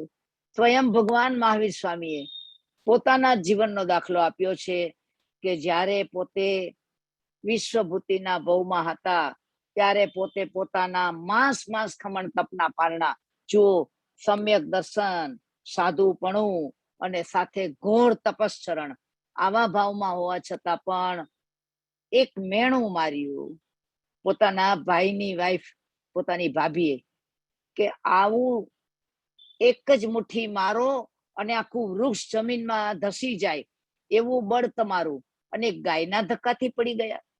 અને અંદરમાં પડેલું આ જે ભાવનું બીજ હતું, દ્વેષનું બીજ હતું, એવું તો ઉમડી આવ્યું, એવું ઉછળી આવ્યું કે ત્યાં ને ત્યાં નિયાણું કર્યું કે મારા તપ સંયમનું કઈ ફળ હોય તો મારું તમામ ફળ મને એવા ભવમાં લઈ જાય કે જ્યાં હું અપરાજિત બનું. બોલો, કોઈ ન હરાવે. વાસુદેવને કોઈ હરાવે નહીં. પણ વાસુદેવનું થાય શું? કોને જીતવા છે? જગતને જીતવું છે. 6 ખંડનો અધિપતિ ચક્રવર્તી પણ ચક્રવર્તી પદમાં મૃત્યુ પામે તો અવશ્ય નર્કગામી થઈ જાય છે. એટલે જ્ઞાની મને ને તમને કહે છે કે નિદાન કે નિયાણું રાગજન્ય હોય, દ્વેષજન્ય હોય કે મોહજન્ય હોય. રાગ વડે સનત કુમાર ચક્રવર્તી, જેને પોતાના જીવનની અંદર સાધુપણાના ભવમાં એક ચક્રવર્તીના પત્નીના માથાના વાળની લટનો સ્પર્શ થયો અને રાગજન્ય નિયાણું કરી લીધું. જે તપ, જે સંયમ, જે ચારિત્ર એ જ ભવમાં મોક્ષે લઈ જાય, એટલી નિર્જરા કરાવી શકે એવા ઉત્કૃષ્ટ આરાધનાના ભાવમાં એક નિદાન, એક ભાવ આવી ગયો કે મારા તપ સંયમનું ફળ હોય તો મને આવું ત્રિરત્ન પ્રાપ્ત થાય. અને સંયમમાં આગ લાગી ગઈ.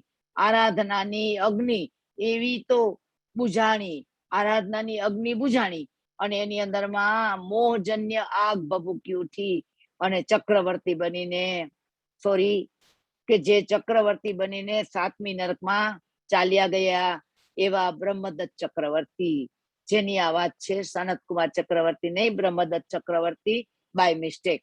તો આવા બ્રહ્મદત્ત ચક્રવર્તીએ નિદાન કર્યું હતું અને ભગવાન મહાવીર સ્વામીએ દ્વેષજન્ય નિદાન કર્યું હતું. તો જ્ઞાની મને તમને કહે છે કે મારા ને તમારા જીવનની અંદર આવા મોહજન્ય નિયાણા જે દ્રૌપદીજીએ કર્યા હતા કે મારા સુખમાં એક પતિ પણ મને મળતો નથી અને મારા સામે જ એક વેશ્યા સ્ત્રી, નર્તકી સ્ત્રી કે જેને 5 પુરુષો મનાવી રહ્યા છે, મારા તપ સંયમનું કઈ ફળ હોય તો મને 5 પતિ પ્રાપ્ત થાઓ. જુઓ, આપણે ક્યારે પગથિયું ચુકાઈ જાય ને એની ખબર નથી. એટલે પરમાત્મા મને ને તમને કહે છે દશાસ્ત્ર સ્કંદ અવશ્ય વાંચજો. એની અંદરમાં 9 નિયાણા એટલા વિસ્તારથી આપ્યા છે કે ધણી બેઠા ધાડ પડી ગઈ. સ્વયં ભગવાન મહાવીર સ્વામી બિરાજતા હતા અને એ વખતે જ શ્રેણીક મહારાજા ને ચેરડા મહારાણી સંવત્સરણમાં આવે છે અને ભગવાનની પરિષદમાં બેઠેલા, ભગવાનના જ હાથે દીક્ષિત થયેલા એવા સાધુ સાધ્વીજી એ વખતે નિયાણા કરવા માંડ્યા કે અમારા તપ સંયમનું ફળ હોય તો એક વખત અમને પણ આવું સુખ પ્રાપ્ત થાજો. અને ત્યારે ભગવાને આપણને આ 9 નિયાણાનું શું પરિણામ આવે એની આપણને વાત સમજાવી છે. તો આવા કેટલા બધા નિયાણાના ભાવ છે, એનો વિસ્તાર જેટલો કરીએ એટલો ઓછો છે. તો મોક્ષ સિવાયની એક પણ કામનાનો અંશ જ્યાં સુધી આપણી આરાધનામાં એ સામાયિક થી માંડીને સાધુપણું હોય કે સંથારો હોય ત્યાં સુધીમાં પણ આવો કોઈ પણ ભાવનો અંશ હશે તો જ્ઞાની કે છે આપણું એકાવતારી પણ તો અટકશે, પણ અનંત સંસાર વધશે. એટલે નિદાન વિહોણું કોઈ પણ પ્રકારના આલોકના પરલોકના કોઈ પણ સુખની અપેક્ષા વિના એકાંત મોક્ષને માટે કરવામાં આવેલું નિદાન વિનાનું તપ એ આપણને એકાવતારી બનાવવા માટે સંપૂર્ણ છે. 2 ઘડીની સાધના આપણો મોક્ષ માર્ગ આપણને પ્રાપ્ત કરાવી દે છે. એટલે જ્ઞાની મને તમને કહે છે કે જીવનની અંદર આપણે આજ પછીથી નિર્ણય કરશું કે કોઈ પણ પ્રકારે જ્યારે પણ આપણે તપ કરશું ત્યારે આપણે એની અંદરમાં કોઈ પણ પ્રકારનો નિદાન ન થાય, કોઈ ઝંખના ન રહે, કોઈ વાયરસ બચી ન જાય, એની સાવધાની રાખીને આપણે એકાવતારી થઈશું. હવે બીજો ભાવ જે બતાવવામાં આવ્યો છે એ બીજો ભાવ છે દ્રષ્ટિ સંપન્નતા. દ્રષ્ટિ સંપન્નતા એટલે નાની મને તમને બતાવે છે કે પરમાત્મા મહાવીર સ્વામીએ આપણને જ્યારે એનો ભાવ બતાવ્યો ને ત્યારે આગમના પાઠમાં પણ કહ્યું છે કે દ્રષ્ટિ સંપન્નતાથી જીવને શું લાભ થાય. તો ભગવાન આપણને કહે છે કે આવો દ્રષ્ટિ સંપન્ન જીવ પોતાના જીવનની અંદર અવશ્યપણે કેવળ જ્ઞાન, કેવળ દર્શનને પ્રાપ્ત કરી શકે છે. અને દંસણ સંપયાણેમ વંતે જીવે કેમ જણાય. તો એ ભગવાન દ્રષ્ટિ સંપન્નતાથી જીવને શું પ્રાપ્ત થાય ત્યારે ભગવાને જવાબ આપ્યો છે કે દંસણ સંપણ્યાએ ભવમ ઈચ્છંતમ છેયણમ કરે.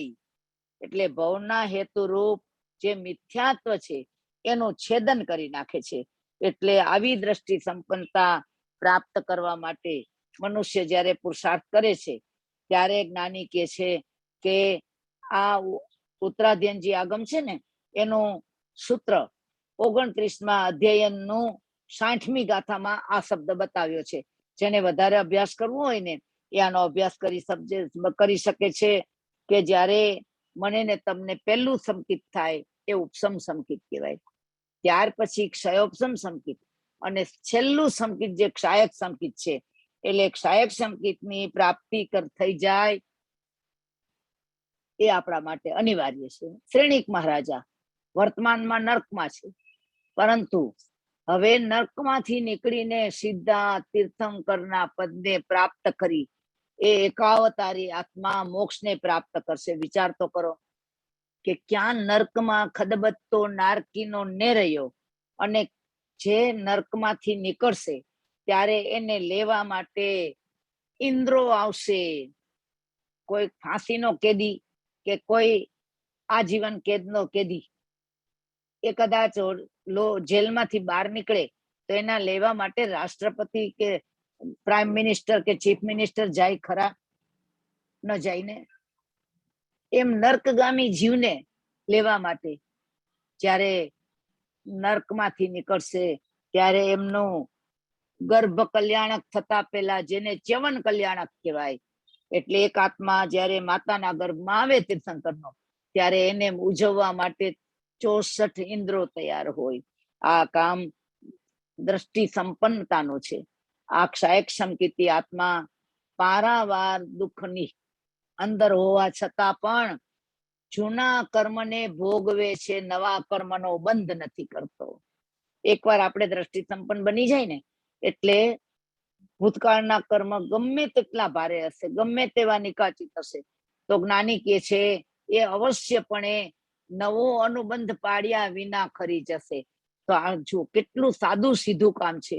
એકવાર આપણે સમ્યક દ્રષ્ટિ પ્રાપ્ત થઈ જાય અને સમ્યક દર્શનને દ્રઢ બનાવતા બનાવતા આપણું જ્યારે સમજણનું સ્તર એટલી કક્ષાએ પહોંચે કે હવે નવા કર્મના અનુબંધ, અનંતાનુબંધીના બંધ પડે નહીં અને અલ્પભવી અથવા તો એકાવતારી બની જવાય.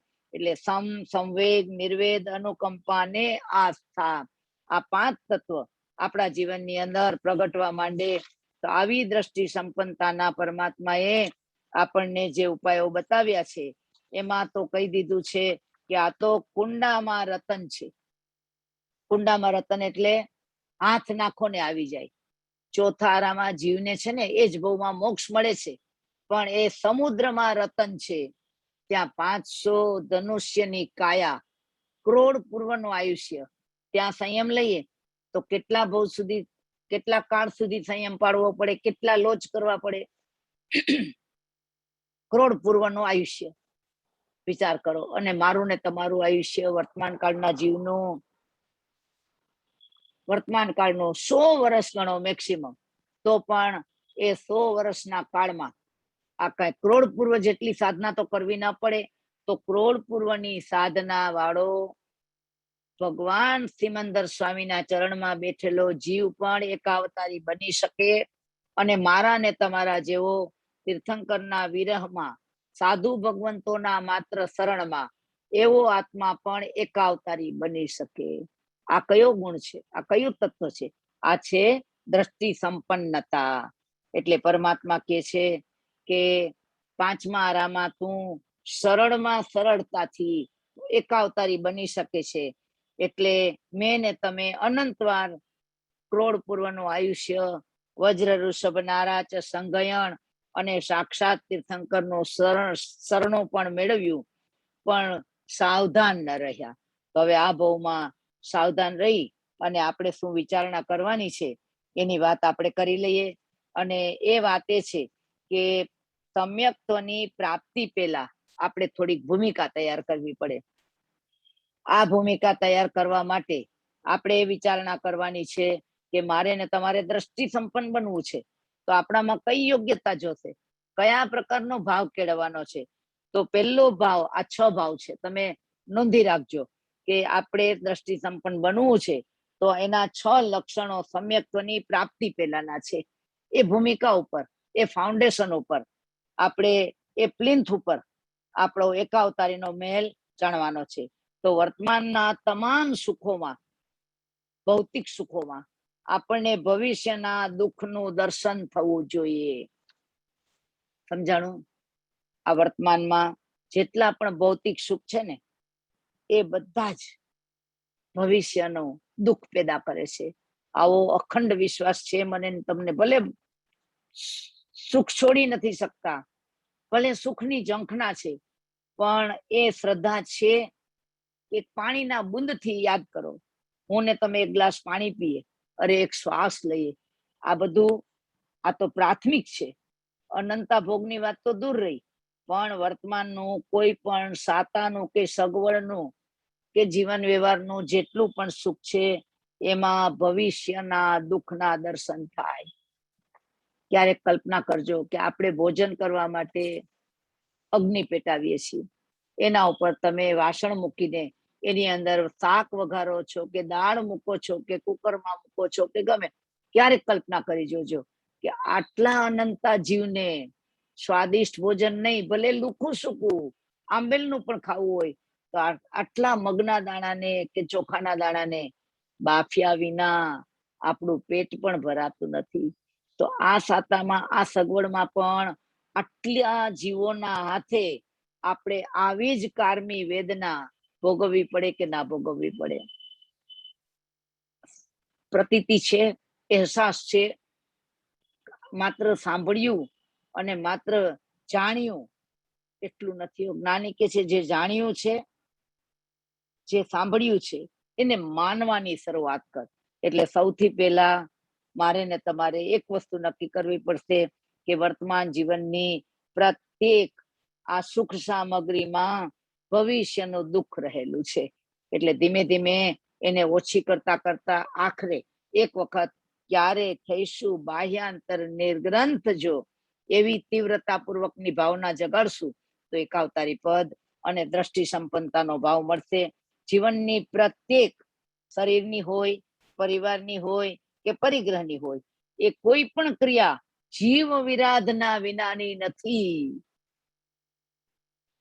ઓબ્ઝર્વેશન કરજો, શાંતિથી નિરીક્ષણ કરજો. આ શરીર માટે, આ પરિવાર માટે કે આ પરિગ્રહ માટે જે પણ વ્યવસાય કરીએ છીએ, જે પણ ક્રિયા કરીએ છીએ, એ કોઈ પણ ક્રિયા એવી છે કે જેમાં જો જીવ વિરાધના વિના સંસાર ચાલતો હોત તો મહાવીર શું કામ છોડત? શા માટે સંસાર છોડત? એટલે મોક્ષ ભી ખાના ઓર લડ્ડુ ભી જાના, ખાના લડ્ડુ ભી ખાના ઓર મોક્ષ ભી જાના, આવા સૂત્રો જીન શાસનમાં ક્યારેય પણ સ્વીકાર્ય નથી. એક વખત તો પ્રભુ મહાવીરે ચિંધ્યા રાહે ચાલવું પડશે. જે પ્રભુ ચાલ્યા એ જ માર્ગે આપણે ચાલવું પડશે. એટલે અંગારા પર પગ મૂક્યો હોય એમ આપણને આ સંસારના, શરીરના, પરિવારના કે પરિગ્રહના તમામ કાર્યોમાં જેમ અંગારા ઉપર પગ પડે અને આપણે પગ ખેંચી લઈએ, એમ જ્યારે સંસારના કાર્યોમાં આપણે ઓતપ્રોત થવા માંડીએ ત્યારે આપણે વિચાર કરવાનો છે કે અનંતા જીવોની વિરાધના કરનારો આ સંસાર મારા માટે ત્યાજ્ય બને, છોડવા લાયક બને, ધ્યેય બને તો આપણા જીવનની અંદર ક્ષાયક સંકિત અને દ્રષ્ટિ સંપન્નતા પ્રાપ્ત થાય. અને ત્રીજું, જ્યારે શરીરની કોઈ પણ ક્રિયા કરીએ, શરીરની કોઈ પણ ક્રિયા હોય, એ 5 ઇન્દ્રિયોની હોય, 5 ઇન્દ્રિયોના વિષયની હોય કે સામાન્ય વ્યવહારની હોય, પણ કોઈ પણ ક્રિયાને આત્મા સાથે સંબંધ નથી. આપણે જેટલી શારીરિક ક્રિયાઓ કરીએ છીએ, જો આત્મા ને શરીર, આપણી પાસે બે દ્રવ્ય એકમેક સાથે ભળી ગયા છે. એટલે આપણે એમ માનીએ કે આ બે પાર્ટનર છે, આત્મા ને શરીર. તો આ પાર્ટનરશિપમાં થોડું ફેર ડીલ તો કરશું ને. બે પાર્ટનર હોય તો એને 50-50 ચાન્સ મળવો જોઈએ. હવે વિચાર કરીએ, હું ને તમે આત્મા માટે કેટલા પર્સન્ટેજ અને શરીર માટે કેટલા પર્સન્ટેજ આપણે ફાળવીએ છીએ. હું અને મારું. હું એટલે આત્મા અને મારું એટલે શરીર, પરિવાર ને પરિગ્રહ. કાલે સવારે ડાયરી રાખજો. સવારે ઉઠીને 2 પાના ઉપર એકમાં હું લખજો અને બીજામાં મારું લખજો. અને પછી આખા દિવસની દિનચર્યા, એમાં કેટલા પર્સન્ટ તમે હું માટે એટલે આત્મા માટે કામ કર્યું, મેં ને તમે, અને કેટલા પર્સન્ટેજ આપણે શરીર, પરિવારને, પરિગ્રહને આપ્યા, એની વિચારણા કરશું. તો જ્ઞાની મને ને તમને કહે છે કે હર સમયે આપણને, આપણે બધા કહીએ છીએ ને કે આત્માની પ્રાપ્તિ, આત્માનુભૂતિ, દેહ છતાં જેની દશા વર્તે દેહાતીત. આ દેહાતીત દશા શું છે? ક્યાંક તો વર્તે, ક્યારેક તો યાદ આવે કે મારી શારીરિક પ્રવૃત્તિને આત્મા સાથે કાંઈ સંબંધ નથી અને મારા આત્માના સ્વરૂપને આ શરીર સાથે કાંઈ લેવા દેવા નથી. બંનેના ડિવિઝન જુદા છે, બંનેના કાર્યક્ષેત્ર જુદા છે. પણ આપણે તો એવા ફસાઈ ગયા છીએ કે આત્માના ક્ષેત્રમાં ટકતા નથી અને શરીરના ક્ષેત્રમાંથી બહાર આવતા નથી. તો આપણા જીવનની અંદર કોઈ પણ પ્રકારે શરીરને અને આત્માને એકત્વ નથી એનો ભાવ કરીએ તો આપણો ઉન્માદ ઘટે, વ્યવહાર નભી જાય, પણ અંદરમાં આસક્તિ ન થાય. આજે ગાંઠપણ ઉપડ્યું છે ને આપણને, ખાઈ લેવાનું, પી લેવાનું, હરી લેવાનું, ફરી લેવાનું, મોજ શોખ કરી લેવાનું, એ ગાંઠપણ આપણું ઘટાડવું હોય તો આપણા જીવનની શરીર અને આત્માની ભિન્નતાનો વિચાર કરવો પડશે. અને ચોથું છે કે જ્યારે જ્યારે આપણે કર્મ બંધન કરતા હોઈએ ત્યારે એના કોઈને કોઈ નિમિત્ત બને છે. એ નિમિત્તો સ્થૂળ પણ હોય, સૂક્ષ્મ પણ હોય. એ નિમિત્ત જીવ પણ હોય ને અજીવ પણ હોય. પણ વધારે આપણે જીવના નિમિત્તે કર્મ બંધન કરીએ છીએ. એટલે ત્યારે આપણે વિચાર કરવાનો છે કે જે વ્યક્તિના નિમિત્તે હું અત્યારે કર્મ બંધન કરું છું કે આણે મને આમ કર્યું, આણે મને આમ કર્યું, આણે આવું ના કર્યું હોત તો મારું આમ ન થયું હોત, એ બધી માન્યતાને આપણે દોષ દ્રષ્ટિ કહીએ છીએ. આવી દોષ દ્રષ્ટિ કાઢવા માટે પ્રત્યેક વ્યક્તિમાં આત્મા તો શુદ્ધ જ છે. દુશ્મન ભલે દેખાતો હોય પણ એના આત્માનું દ્રવ્ય દુશ્મન નથી. તે બાંધેલું કર્મ જે ઉદયમાં આવ્યું એમાં એ શુદ્ધ આત્મા અત્યારે વર્તમાનમાં નિમિત્ત બનીને આ કાર્ય કરી રહ્યો છે. એટલે પ્રત્યાઘાતો આપણા તીવ્ર ન બને. એટલે આ ચોથું છે કે જો આપણે આપણા પ્રત્યાઘાતો તીવ્ર ન બનાવવા હોય તો પ્રત્યેક વ્યક્તિમાં, પ્રત્યેક જીવમાં જે આપણને નુકસાન કરનાર લાગે છે, આપણા માટે બાધક લાગે છે, આપણને દુઃખ દેનાર લાગે છે, એ બધાની સામે આપણે જો એનો આત્મદ્રવ્ય માટે વિચારીએ તો આપણા પ્રત્યાઘાત અલ્પ થાય અથવા તો ન થાય અને કર્મ બંધનથી અટકીએ. અને પાંચમું, મન વચન કાયાની કોઈ પણ ક્રિયા એ આશ્રવનું નિમિત્ત ન બને એના માટે સતત ઉપયોગ રાખવો કે જેથી કરીને આ પાંચે પાંચ અપાય, પાંચે પાંચ ઇન્દ્રિયો અને પાંચે પાંચ આશ્રવના સાધનો, આ બધાને માટે આપણે ખૂબ જાગૃત રહેવાનું છે કે જેથી કરીને આપણા મન વચનની કાયા ઉપર આપણો સંયમ રહે. અને છેલ્લું અને છઠ્ઠું કે દુનિયાના કોઈ પણ છેડે જાઓ, કોઈ પણ પ્રકારનું મનોરંજન હોય, એ કોઈ પણ પ્રકારનો મનનો આનંદ એટલે આત્માથી વિરુદ્ધનો આનંદ. થોડી ઇન્દ્રિયો છોડો પણ મનની અંદરમાં પણ જે પ્રલોભન છે, જે મનનો આનંદ છે, એ બધા જ દુઃખની ઉપાદેયતા જ બતાવે છે. એમાં ક્યાંય સુખ ન મળે, સુખનો ભ્રમ ઉભો થાય. એટલે પ્રત્યેક કર્મ જ્યારે કરીએ ત્યારે અનંતા સિદ્ધો મારા આ કાર્યને જોઈ રહ્યા છે.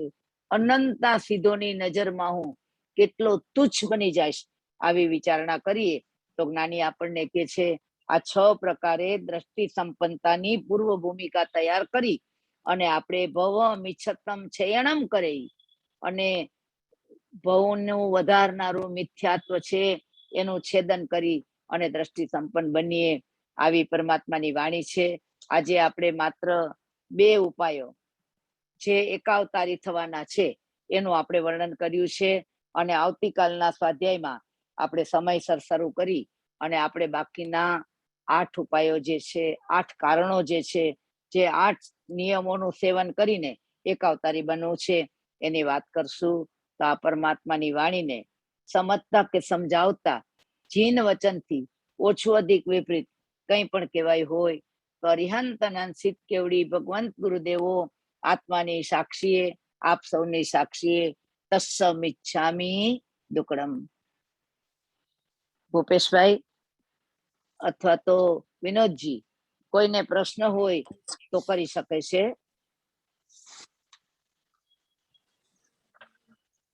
तरला बहन, ये मन संपन्न का 6th पॉइंट वापस रिपीट करेंगे? मन के आनंद जी हाँ, उस... मन वचन काया, वो तो मन वचन काया की सरलता के लिए दिया है. रुजुता, वक्रता नहीं करना और रुजुता से, सरलता से रहना. अगर हम मन वचन काया को सरल नहीं रखते हैं तब जाके आत्मा की परिणति में बहुत बाधाएं आ सकती है. वो 5th ऊपर दिया पॉइंट है, ना राइट? जो, हाँ, वो जी 5th सिक्स पॉइंट पॉइंट है. है. आई एम हाँ, टॉकिंग अबाउट ये 6th. दृष्टि, ये हमने लिया वो दृष्टि संपन्नता का दूसरा लिया. अभी उसमें 6 पॉइंट दिए कि दृष्टि संपन्न बनने से पहले अपनी कौन सी भूमिका तैयार कर, बैकग्राउंड क्या है, तो ये बैकग्राउंड 6 पॉइंट के रूप में दिया गया. ओके, जी.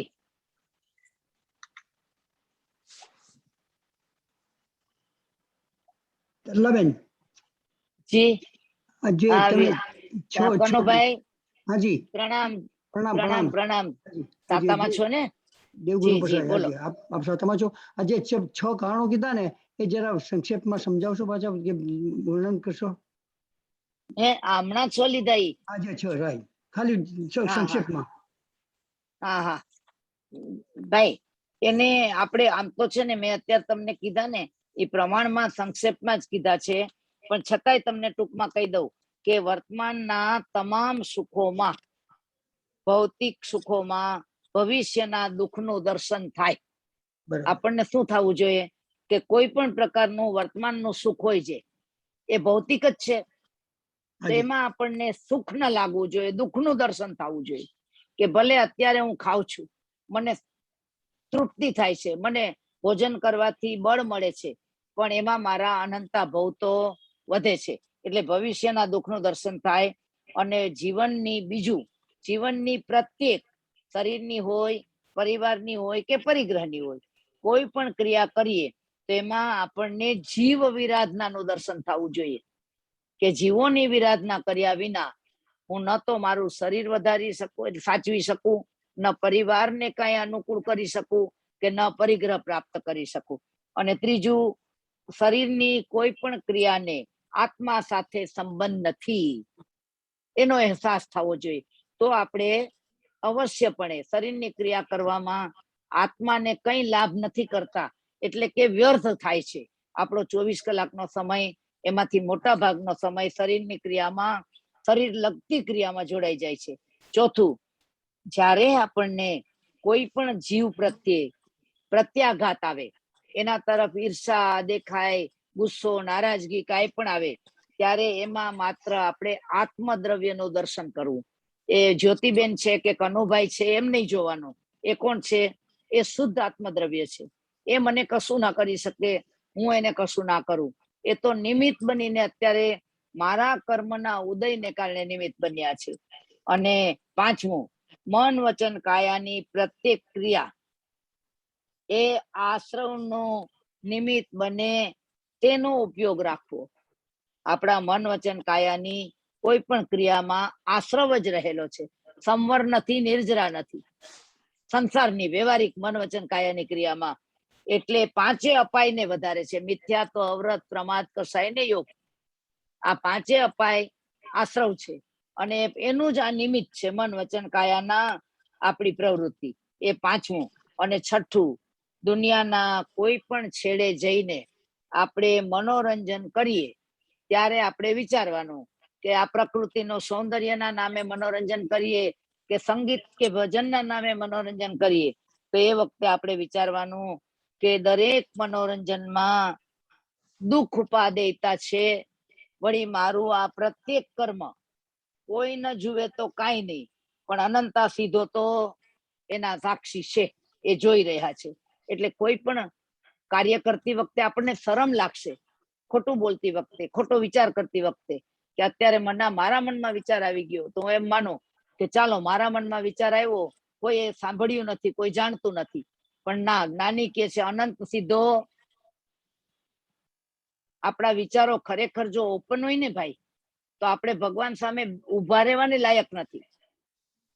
આ તો ભગવાન કહી નથી દેતા કે તમે કેવા વિચાર કરો, તમે વિચાર તો કરો આપણે કેવા વિચારો કરીએ છીએ. એટલે પોતાના વિચારો અથવા તો મનોરંજનની ઝંખનાઓ એ બધાને અનંત સીધો જોઈ રહ્યા છે, એમ કલ્પના કરવાથી આપણને લાજ શરમ આવશે અને આપણે પાપ કર્મથી અટકશું. આ આપણી દ્રષ્ટિ સંપન્ન બનવા પહેલાની ભૂમિકા છે. આવી વ્યક્તિ આવી વિચારણા વડે મનને અને આત્માને પોષણ આપે તો એનું મિથ્યાત્વ ટળતું જાય અને સંવગ, નિર્વેદ, અનુકંપાને આસ્થા, આ ગુણો પ્રગટતા જાય. ખૂબ આભાર. આભાર. જી જી, પ્રણામ પ્રણામ ભાઈ. કાલે જ્યોતિબેન ને તમારે મંગલાચરણ કરવાનું છે. જી જી. હા, કાલે એ તૈયાર રહેજો. हेलो। और कोई प्रश्न वगैरह? सो तरलाबेन आपका खूब खूब आभार और आप आप मांगलिक करते हैं अंत्य मंगल हाँ जी। नमो अरिहंताणम नमो सिद्धाणम नमो आयर्याणम नमो वज्रणम नमो लोये सव्व सावणम एसो पंच नमो करो सव्व पावपणासनो मंगलाणम च सवे सिंपडमम हवै मंगलम श्री तीर्थंकरस्य गणधरस्य गुरुस्य प्रसादात तव मम सकल साधना सकल आराधना सकल तप सकल जप सफल भवतु सफल भवतु सफल भवतु तव तव परिवारस्य सकल जनस्य आयुष्य आरोग्य ऐश्वर्य रिद्धि सिद्धि धर्म लाभ धर्म वृद्धि धर्म अभिलाष ने मोक्ष अभिलाष सदैव वर्धय वर्धय वर्धय सकल चिंता चूरय सकल विघ्न विनाशय सकल अमंगल निवारय शुभम भवतु मंगल भवतु कल्याण भवतु श्रेय भवतु ओम शांति शांति शांति श्री गुरुदेवनी આજ્ઞાથી શ્રી શ્રી જતારી મંગલમ અરિહંતા મંગલમ સીધા મંગલમ સાહુ મંગલમ કેવલી પનતો ધમ્મો મંગલમ જતારી લઘુત્તમા અરિહંતા લઘુત્તમા સિદ્ધા લઘુત્તમા સાહુ લઘુત્તમા કેવલી પનતો ધમ્મો લઘુત્તમો જતારી શરણમ પવજ્જામિ અરિહંતે શરણમ પવજ્જામિ સિદ્ધે શરણમ પવજ્જામિ સાહુ શરણમ પવજ્જામિ કેવલી પનતમ ધમ્મમ શરણમ પવજ્જામિ એ ચાર શરણ ચાર મંગલ ચાર ઉત્તમ કરે છે બહુ સાગર માં ન ડૂબે તે સકલ કર્મ નો આણે અંત મોક્ષ તણા સુખ લહે અનંત ભાવ ધરી જે ગુણ ગાય તે જીવ ધરી મુક્તિ જાય સંસાર માહી શરણાચાર ઓર શરણ નહીં કોઈ જે નર નારી શરણ ચાર આદરે તેને અક્ષય અવિચલ પદ હોય અંગૂઠે અમૃત વસે લબ્ધિ તણા ભંડાર શ્રી ગુરુ ગૌતમ સમરીએ મનવંચિત ફલદાતાર ભાવે ભાવના ભાવીએ ભાવે દીજે દાન ભાવે ધર્મ આરાધીએ ભાવે કેવળ જ્ઞાન ભાવે જીનવર પૂજીએ ભાવે પદ નિર્વાણ પ્રભુ ભાવે પદ નિર્વાણ ઓમ શાંતિ શાંતિ શાંતિ બોલો ભગવાન મહાવીર સ્વામી की जय जय जैन शासन देव की जय जय सदगुरु देव की जय प्रणाम तो जय जिनेन्द्र हम कल अपना जय प्रवचन जिनेन्द्र ईस्टर्न जय टाइम में जिनेन्द्र 10 से 12 बजे होगा कल का प्रवचन। सो जरूर जरूर साथ दें और तरलाबेन आपका एक बार फिर बहुत बहुत आभार। आपने हमारे संघ को करीब 30 ऑलमोस्ट 30 इयर्स की सेवा और प्रवचन से लाभ दिया है, तो आपको खूब खूब आभार। एंड आई रिपीट अगेन, कल हमारा सेम टाइम 10:30 से 12 का तरलाबेन का लेक्चर होगा। Thank you everyone for joining. प्रणाम प्रणाम થેન્ક યુ બધા तरलाबेन કેમ મહિના છો? की Thank બેન you.